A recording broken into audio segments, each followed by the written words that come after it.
The process is now going to take place. And I would be surprised, Mike, if they haven't even started already. They have started. They blew up their sites.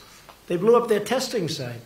So, but I will say, he knew prior to coming, you know, this wasn't like a surprise. It wasn't like we'd never discussed it.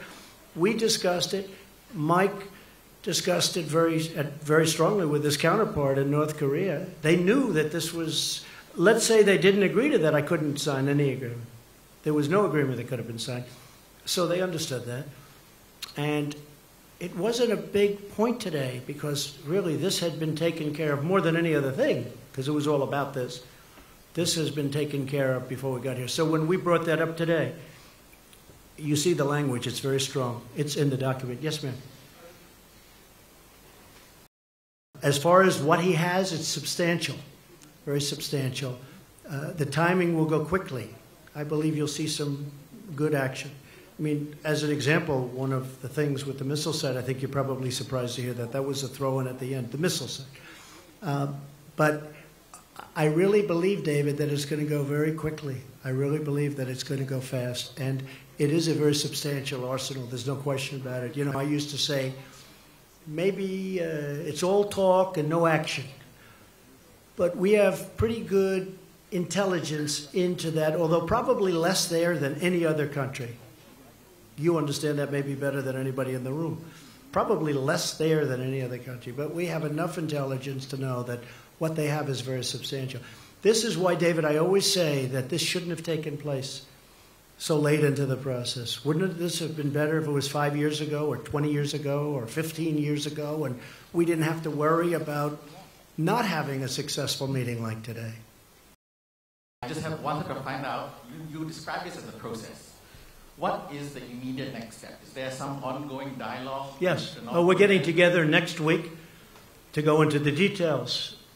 And that's Secretary Pompeo, yeah, next week with John Bolton and our entire team to go over the details and to get this stuff done. We want to get it done. He wants to get it done. We're also working very much with South Korea. We're working with Japan. We're working with China to a lesser extent, but we're working with China. No, I want significant improvement. I want to know that it won't be happening. And again, once you start that process, there'll be a point at which, even though you won't be finished for a while because it can't happen scientifically or mechanically, but you're not going to be able to go back. You know, once we reach that point, I'll start to give that very serious thought. Yes, go ahead.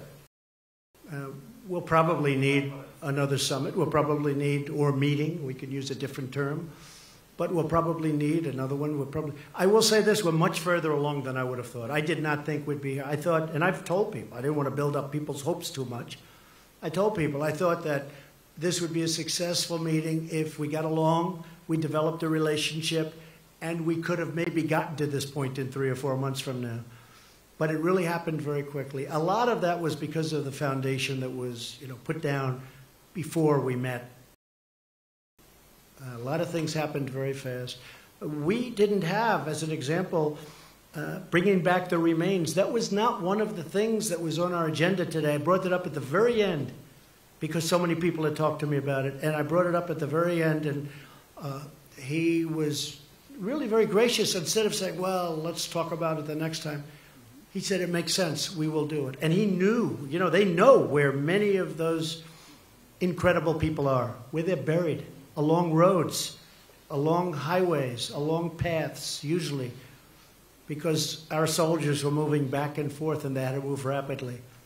It's very sad. But he knew, and that was brought up at the very end. And, you know, it was really great that he was able to do it. A lot of people are going to be very happy about that.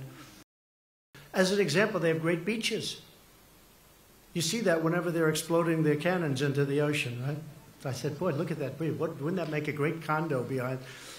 And I explained, I said, you know, instead of doing that, you could have the best hotels in the world right there. Think of it from a real estate perspective. You have South Korea, you have China, and they own the land in the middle. How bad is that, right? It's great. But I told them, I said, you may not want to do what's there. You may want to do a smaller version of it, or, you know, and that could be. Although I tell you what, he looked at that tape, he looked at that iPad, and I'm telling you, they really enjoyed it, I believe. Okay?